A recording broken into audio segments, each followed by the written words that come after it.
समझ नहीं आ रहा अपने सैलरी इंक्रीमेंट का क्या करूं।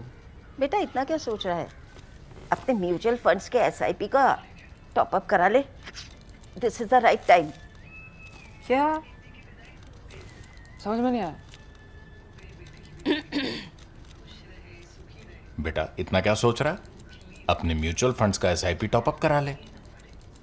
This is the right time. अब समझा।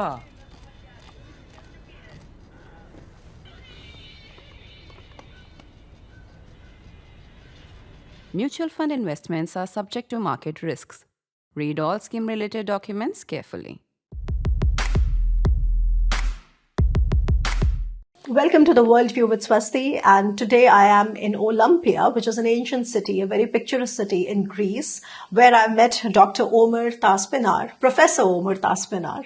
He's a professor of security studies at the National War College, which is a part of the National Defense University in Washington, D.C.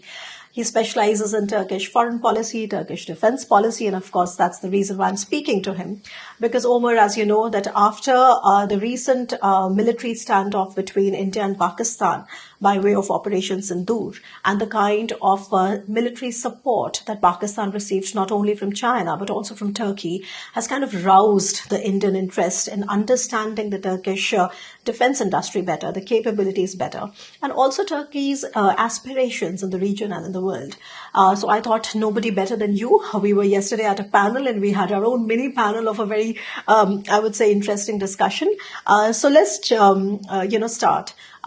You are a widely published author. I was going through your bio and I could see the books that you've written. And of course, you can find that in the description box. But let's just begin from the very basic question. What do you think are the strengths and the weaknesses of the Turkish defense industry? Well, the Turkish defense industry in the last decade, I would say, has been in a position where it had to stand on its own because of sanctions coming from the United States. And this is for the purchase of S-400. That's right. When Turkey purchased the S-400s, it was under the impression that maybe it would not be ejected from the F-35 program, which Turkey was part of the production process and was on process to purchase, I think, close to 100 of them. And the Trump administration, the first Trump administration, had kind of mixed messages because President Trump had a very good relationship with Erdogan. He was definitely keen on selling the F-35s to Turkey. As you know, he's a transactionalist and mercantilist, so he was looking at the figures. And Erdogan was under the illusion that somehow the congressional dynamics, which are very important for weapon sales, could be surpassed with the presidential executive orders.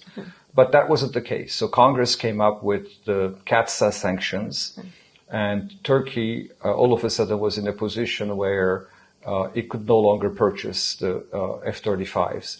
Before that, 5-6 years before that, Turkey also had embarked on this drone production on its own because also there were problems regarding US and European sales of armed drones to Turkey.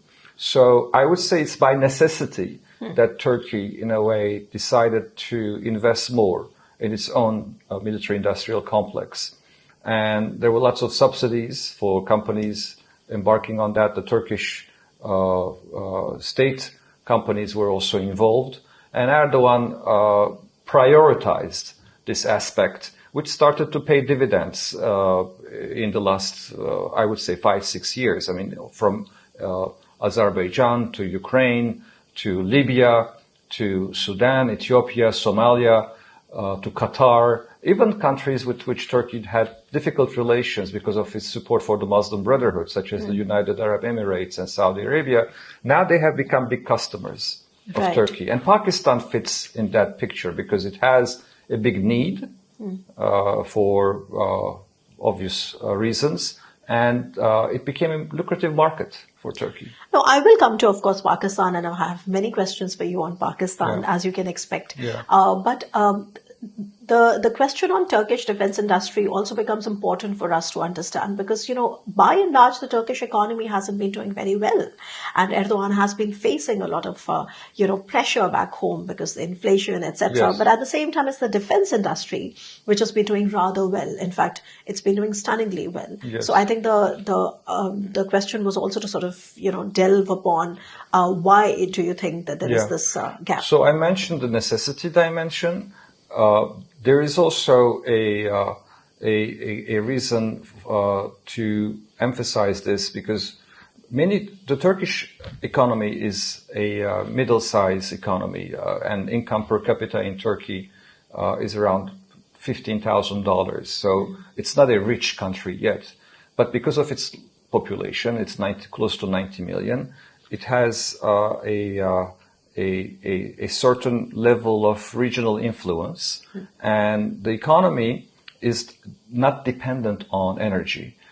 So Turkey needs energy, but in that sense, it's not an energy-rich country, which means it needs to basically have a manufacturing sector, a sector that is basically turning Turkey into an export-oriented country. The European Union is the biggest market of Turkey. Turkey has a customs union with the European Union, which means it's very well integrated to the European market. And that has brought some competitiveness to the Turkish economy. And there's this respectable level of productivity and resilience to the Turkish economy, despite macroeconomic mismanagement coming from the part of Erdogan. Inflation has been a big problem. But why does Turkey have inflation? Because Erdogan believes that economic growth is more important than having some inflation. He would never trade unemployment for inflation. He would rather have some inflation so that people have jobs instead of a recession with high interest rates that would curb inflation but create tightened belt and fiscal austerity that would lead to unemployment. And what happens when you have unemployment? You may lose an election. Yeah. So the biggest fear of Erdogan, despite his authoritarian tendencies, is to lose an election, which he came close to several times, and he lost a couple of local elections. Yes. So another reason why the Turkish economy is growing fast with inflation is this emphasis on creating jobs, and the defense industry is, capital intensive. It doesn't create large amount of jobs, but the other big sector of the Turkish economy is construction. It is in the construction sector that Turkey is really a superpower. Turkish construction companies are everywhere, and they're competing with Chinese construction companies in Africa, in Central Asia, in Russia. Turkish construction companies are very strong. And I think there's a certain level of saturation in the Turkish domestic market of construction companies, which are cronies of Erdogan. They're very close to Erdogan. And there's a kind of oligarchic nature to these 5 or 6 large construction companies. And this is relevant for the defense companies because now that they have kind of saturated the construction sector, some of these construction companies are getting government contracts in the defense business. I So see. they're venturing into the defense industry. No, interesting that you made that point, and that kind of really explains a lot of that dichotomy that we see when it comes to Turkish economic performance. But I also, was intrigued by the statement that you made on Turkey trying to sort of, aspire for a certain strategic autonomy within the NATO framework, and especially when it comes to its relationship with the United States. But then you said that the question is not that. The question is that whether it has the strategic capacity for doing that. So what are your views on that? So let's start with strategic autonomy. My point was that I think most countries want to have some level of autonomy and independence in decision-making in pursuing their national interests. So to say that India wants strategic autonomy, or, I don't know, Pakistan wants strategic autonomy. Or France wants. It's normal. I mean, all countries want some level of autonomy and independence. It's like saying they want power. That there's nothing really very revolutionary in that. The question becomes, do you have the capacity to pursue rather independently, autonomously, some of your strategic interests? France, for instance, within NATO, had problems with the United States under Charles de Gaulle in the 1960s, and they decided to establish their own nuclear capacity. Yeah. And so the model that I think Turkey has for itself, to a certain degree, is the one that France has, to have some independence within NATO. But this creates problems with NATO and especially with the United States, because, for instance, one reason why Turkey wanted to buy the S-400s was not to be dependent so much on the United States. Turkey could have easily purchased Patriots, but Patriots came with a higher price, with no co-production or technology sharing, which Turkey wanted, and the delivery time was going to last much longer than the S-400s. So I think Putin made a very smart bet on this Turkish discontent with the United States, and he played the card very well with Erdogan. This was a time in 2016 that Turkey had gone through a failed coup attempt, and the Turkish military was in total disarray, had lost its kind of strong reputation within the country. So there was domestic turmoil, and Erdogan wanted to have a military incursion to northern Syria, where Russia controlled the airspace.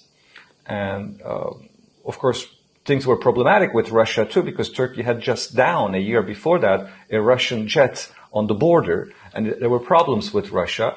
Erdogan ended up apologizing for that crisis in Turkish-Russian relations.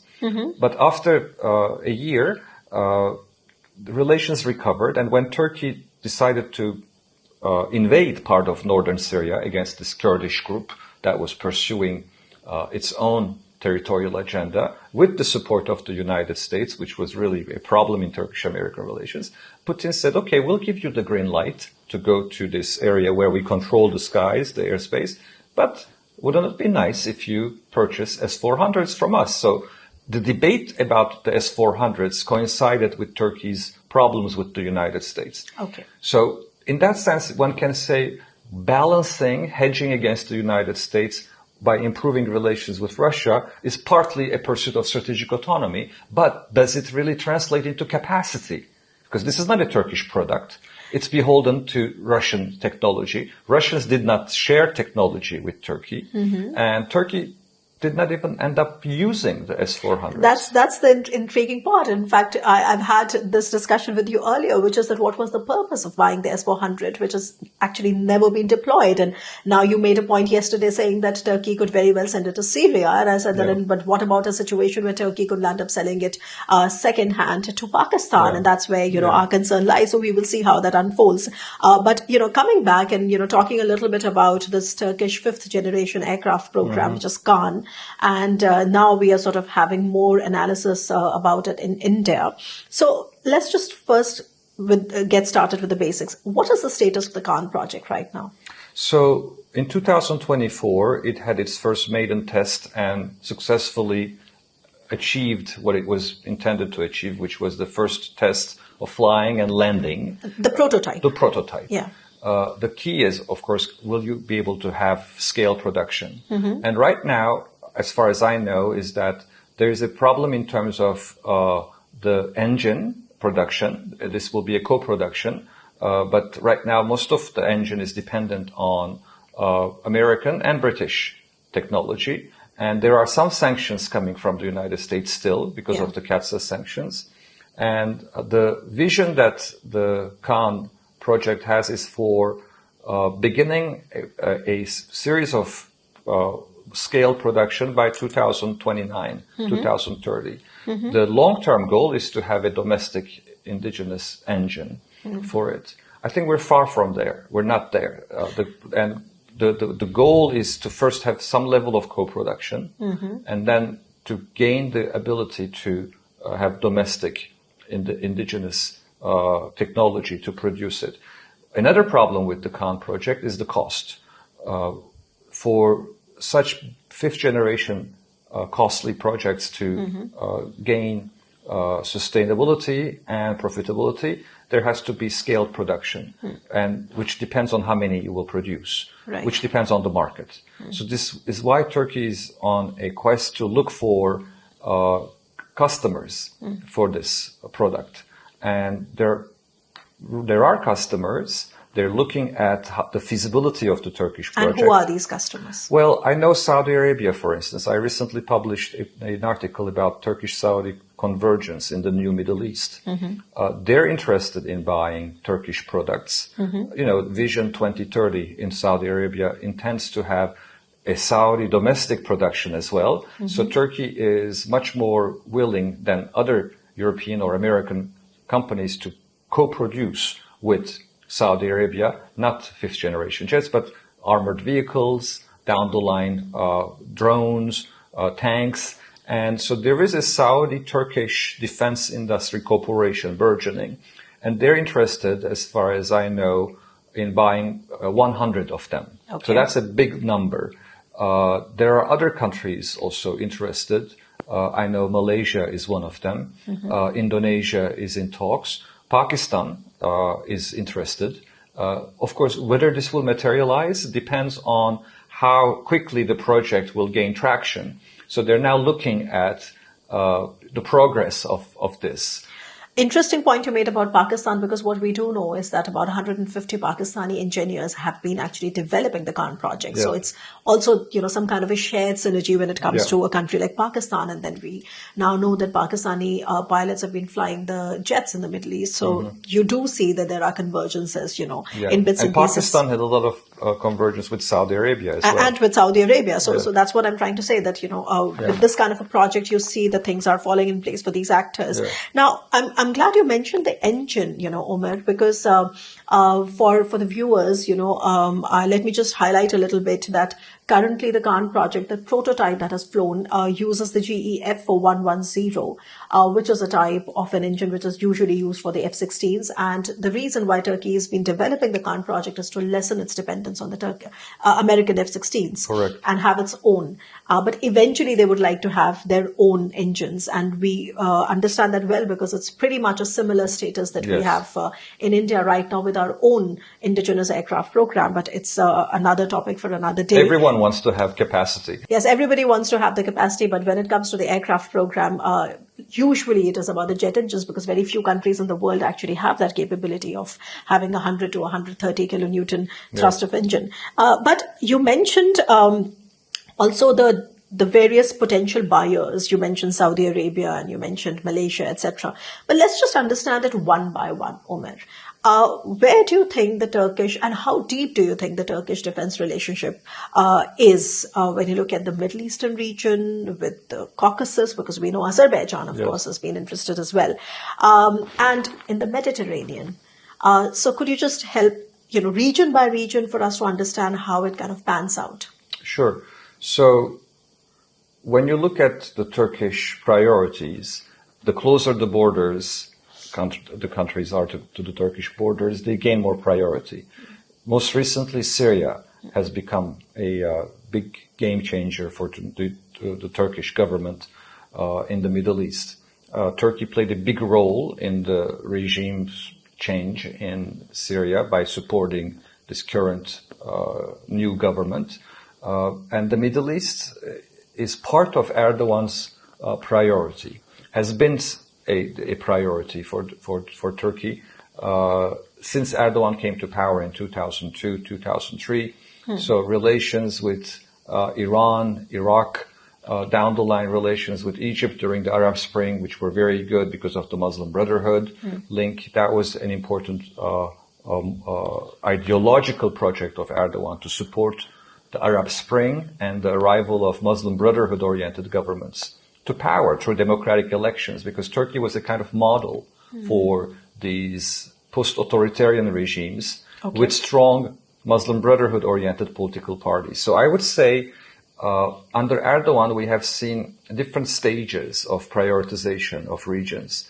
The first 5-6 years of Erdogan, the European Union had a lot of priority. Turkey wanted to become a member of the European Union. That was part of his domestic survival project against a very powerful actor in the Turkish political scene that was very suspicious of Erdogan's Islamist past and potential. That was the Turkish military. But Turkish military wanted Turkey to be in the European Union as well because of the founding fathers' vision, Atatürk's Kemalist pro-Western vision. So Erdogan pushing for the European Union was a very smart strategic move. But what happened with the European Union? We know that the European Union took Cyprus as a member, and now there's a country in the European Union that Turkey does not recognize, and that country is able to veto all decisions. On top of that, you have a number of European countries that have immigration problems with the Middle East, North Africa.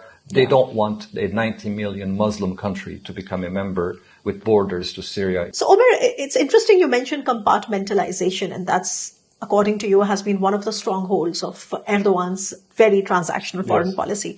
Could you just help us understand a little better with examples about how this compartmentalization has panned out? Yeah, so it requires a very pragmatic and transactional approach. There has to be a big market for Turkey and some level of interdependency. With Russia, Turkey is dependent on Russian gas, and therefore, despite all the rivalry, all the competition with Russia, there has to be strong economic trade, commercial relations based on gas, based on Turkish construction companies being active in Russia. So you have to maintain this kind of strong economic partnership and lots of tourism. I mean, there are millions of Russian tourists coming to Turkey while competing, while sometimes coming close to hot conflicts like in Libya or in Syria. That requires two leaders coming together very often, either on the phone or direct visits, where they say, here are the areas where we disagree. Let's not talk about them, but let's also avoid conflict because it would hurt us in areas where we agree, where we have business to do. And Russian nuclear project, for instance, civilian nuclear energy, that's one of them. Russian investments in Turkey, Turkish investments in Russia. You have to basically protect that part from areas where you conflict. And to finalize that, Ukraine is the biggest issue. You can see in Ukraine how Turkey manages to compartmentalize. It's not easy for Turkey to sell drones to Ukraine while also having this strong economic partnership and dependency on Russia. Turkey does not recognize the annexation of Crimea. Turkey is in favor of Ukraine joining NATO, one of the few countries, and is very vocal about this. And the next day you can see Putin and Erdogan talking about, the importance of strong Turkish-Russian relations. Right. So a couple of points here come to my mind, which is that if Turkey is so good at compartmentalizing its foreign policy, it's very strange that it has chosen to kind of blacklist a country like India, which is one of the biggest players in the South Asian, equation, also a big regional player on to become, world's fourth largest economy very soon. Why do you think Turkey has chosen side with a country like Pakistan, which, when you compare to a country like India, sort of pales on every single aspect? I think two reasons. With Russia, there's economic interdependence, deep economic interdependence. Turkey is dependent on Russian gas and Russian investments. I don't see the same level of economic interdependency between Turkey and India. No, that you're right. I mean, there's hardly any economic interdependence. In fact, it couldn't really take off because for the last so many years that Erdogan has been at the helm of affairs, it's been pretty much the Muslim Brotherhood kind of an equation working out. But we do see Turkey not just focusing on Pakistan, but also selling weapons to Bangladesh. You could argue that's another Islamic country, Maldives, and in the Indian Ocean region, but also Sri Lanka. Turkish warships have been visiting Sri Lanka. So what do you see is the motivation there? Do you think it is a very clearly anti-India encirclement of India's rise in the region? How do you make, us understand? I don't see Turkey at that level of power in terms of trying to contain or encircle India. Turkey is a middle-sized power, whereas India is an aspiring superpower. I mean, it can be one of the poles. It's competing with China. And I think the way Turkey looks at India is through the lens of Pakistan and sometimes China. Pakistan is, for commercial and ideological reasons, a big player in the Turkish strategic calculations.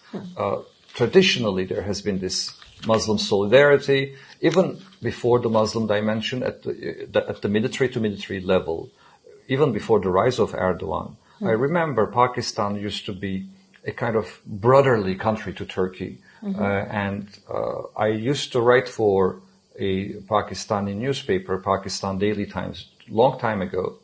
And I would get these emails from Pakistani viewers saying, we take Pakistani readers saying, we take Turkish model very seriously. We wish our countries would be stronger, and similarities. They were joking that the two countries are governed by the 3 A's, Allah, America and the army. So, there is this kind of, I think, cultural, ideological, religious solidarity, affinity with Pakistan, which creates a kind of, not to the level of Palestinian issue, but Kashmir is perceived as a kind of victimhood of the Muslims. Yeah. The Modi government is also perceived as a very Hindu nationalist government, and Modi's own history in terms of these things is not lost on some of the more assertive Islamic players in Turkey. That plays into it.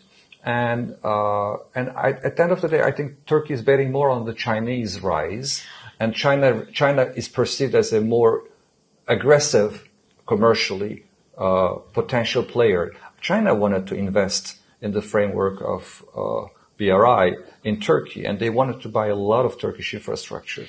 No, I'm glad you mentioned China here, because I really wanted to ask you about that.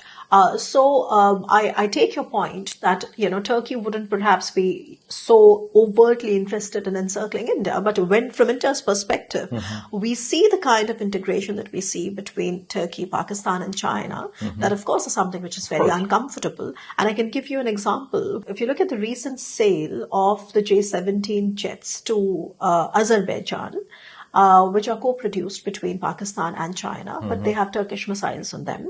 So you do see that there is a systems integration, which is basically coming at the cost of India. That's what we actually saw during Operation Sindoor and with all the Turkish support to Pakistan. So how would you then explain that, in the sense that it's not just these countries separately, but also a kind of an integration that seems to have a very anti-India pivot? Yeah. Well, I think it's not under Turkey's control to control developments in Pakistani-Indian relations, or if there's a clash between China and India.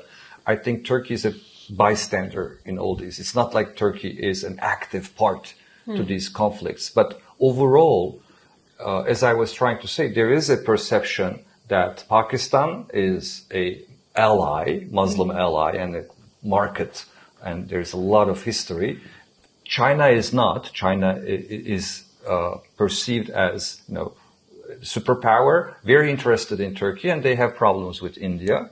And India, in the last decade or so, I think is pivoting more towards the United States because of its problems with China. And there is this opposite movement in the Turkish strategic direction, away from the United States, trying to establish its own, strategic autonomy and capacity, with countries that are sometimes looking at the United States and the West as this kind of arrogant superpowers, and the issue of Palestine, the issue of, Muslim victimhood in the region plays into the Turkish narrative of we have to stick together against sometimes this growing Israeli-Indian US partnership. So is Turkey actively really investing in those, or is there a level of, the law of unintended consequences in terms of these countries cooperating, and then something flares up, and all of a sudden India says, wait a minute, we not only have China as a problem, we don't not only have Pakistan as a problem, but now the Turks are encircling us. So I don't think Turkey wakes up and says, okay, how can I hurt India? But it has these relations with, Pakistan. And if Pakistan picks up a fight with India, it finds itself on the side of Pakistan. On the side of Pakistan. And it doesn't say, oh my God, what would the Modi government tell me now if I really support Pakistan? Erdogan can take risks. Things would be different if India had major economic relations with Turkey. If Erdogan would say, there's a cost for me in alienating India. So basically what you mean to say is that there is not incentive enough for Erdogan to actually compartmentalize its foreign policy with India. Compartmentalization requires interests. Yes, no, I get that. Yeah. And also let's just talk a little bit about the Caucasus, because also there is in the Caucasus a kind of an equation that we see, which is that India is on the side of Armenia. India has become the biggest weapon supplier to Armenia. And it's supported in that pursuit by countries like Greece and countries like France. Whereas when it comes to Azerbaijan, we see that there's a clear support from Turkey, and also Israel, etc. Although, of course, India and Israel have excellent relations. But just talking a little bit about the Caucasus, the fact that there is a Russian decline in the Caucasus has actually resulted in the Turkish influence growing, because Turkey right now is the big player in this normalization. What is the Turkish endgame in the Caucasus? The Turkish endgame is to have as deep relations as possible with Azerbaijan, to have Georgia on its side as well, and to have normalization with Armenia. But it's very difficult for Turkey to normalize relations with Armenia when Azerbaijan is a barrier, an obstacle. But right now, the Armenian dynamics are very interesting to follow. Pashinyan wants to put his eggs into different baskets. Turkey is one of them. He's very pro-Western as well, which of course creates resentment in Moscow. Normally, Turkey would love that. Turkey would love to finally normalize its relations from the position of a victor, because it has actually managed to take Nagorno-Karabakh with Azerbaijan. Azerbaijan is also the victor. But the problem, as far as I see, is that Aliyev, the leader of Azerbaijan, has huge influence over Turkey. And because there's a very strong Azeri lobby in Turkey, who speak practically the same language. Oil is a big factor. Construction companies are a big factor. So normally the Turkish endgame should be more free trade, more interdependence in this region, and connect Armenia to Turkey. And Pashinyan is game. He wants to do that. Aliyev is not. So in this equation, when Turkey sees India investing in Armenia, I don't think this is perceived as a big threat, because this Armenia wants to have good relations with Turkey. Now, there's also Cyprus, where Modi visited Cyprus. Recently. That was very much actually to give a signal to Turkey. Yes. That if you can do things in our backyard, so can we. Exactly. So, and that I think has more potential to rub Turkey the wrong way than the Caucasus. Yeah, because actually from Indian perspective as well, I mean, sorry to cut you, but from the Indian perspective as well, we have stakes in the normalization there, because we also eventually want to connect Armenia to INSTC, which cannot really happen without normalization, because it's Azerbaijan, which is a part of the INSTC right now. But yes, so you think the Cyprus is a bigger issue? Cyprus is closer to home. Because of Greece, because of the European Union. There's more resentment about the failure to unite the island. Turkish perception of Cyprus is that the Greek part was the problem in terms of not voting for the unification of the island in 2004. And Turkey lost a big opportunity to have a united island in the European Union, and itself beginning negotiations with the European Union in 2005. That did not pan out, and there's a resentment, anger, a sense of victimhood also, that the European Union has basically given the cold shoulder to Turkey. So when India, this aspiring superpower, comes to Cyprus and shows solidarity, Turks are paying attention, and they understand that this is basically payback for support to Pakistan, and also the stand on Kashmir. The stand on Kashmir. Yes. So, unfortunately, we're in a world where probably Samuel Huntington is saying, I told you. Because in all this, there is an element of, religion and civilizational dynamics. And, I mean, let's not kid ourselves. Erdogan looks at the world through the lens of friends and enemies, and religion plays a big role in this. Look at Turkey's relations with Israel. I mean, Israel used to be a strategic partner of Turkey. And Erdogan tried early on to have good relations with Israel, but the Palestinian issue hijacked everything. So Israel is one country that Turkey actually has managed to compartmentalize, because it has very strong economic relations with Yeah, so Israel. going back to the original point that you made about, having incentives enough to Exactly. sort of, develop that Yes. pragmatism. So if I was an Indian strategic thinker, instead of maybe alienating Turkey and trying to poke Turkey, I would speak the language that Erdogan speaks. But Omer, the problem also happens because in July 24, we follow a parliamentary discussion in Turkey where India is practically blacklisted from all Yes. kinds of defense exports. Not that India is looking at it, but the sheer fact that Turkey is supplying weapons almost and, building military ties with mostly all of India's neighbors and not India definitely sends a very wrong signal. So this is, of It's course, a vicious I agree. cycle, right? It's a vicious Someone cycle. has to yes. break it. Yes, Someone has to break it. And Yeah. if there could be a miraculous situation where, despite all these tensions, there could be an Indian business community delegation visiting Turkey, a Turkish business community delegation visiting, and trying to figure out at the private sector level what can be done.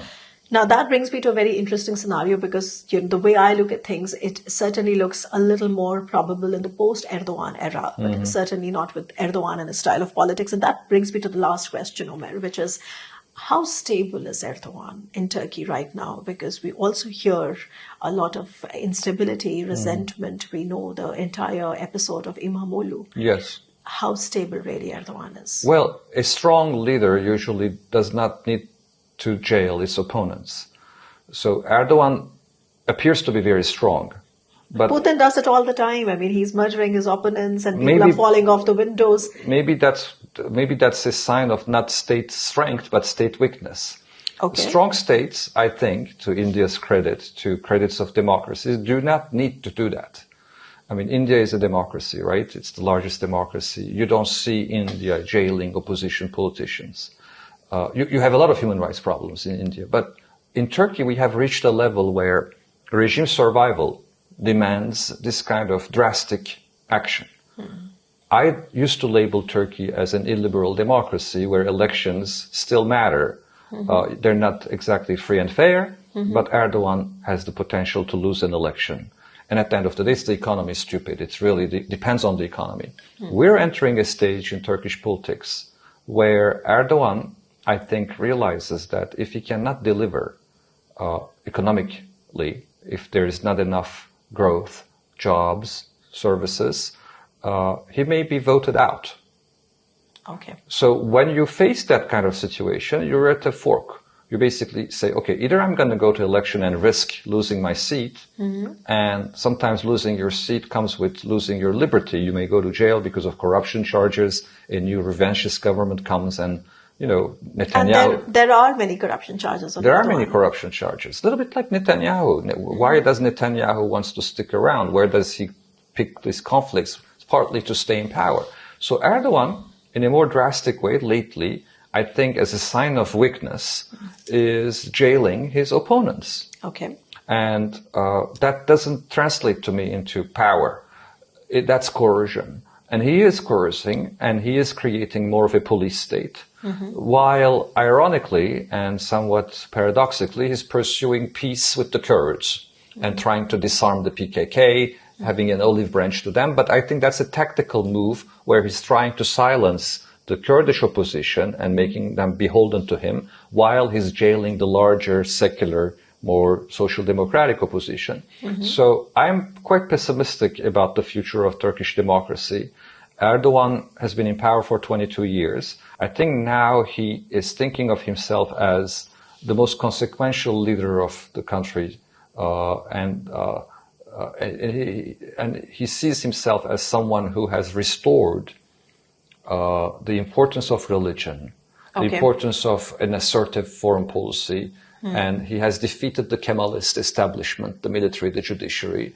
And what will happen after him may be defined really by biology more than politics. I mean, when he dies, he's not immortal. We will have a power struggle.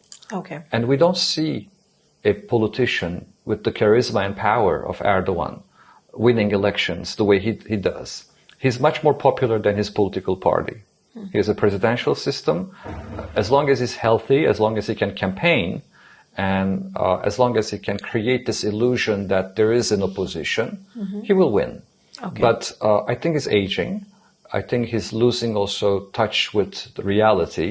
As with most people who Yes. have been at the helm of affairs for more than Exactly. 2 He's decades. surrounded by Yeah. sycophants and sycophants and who are basically telling him whatever he wants to hear.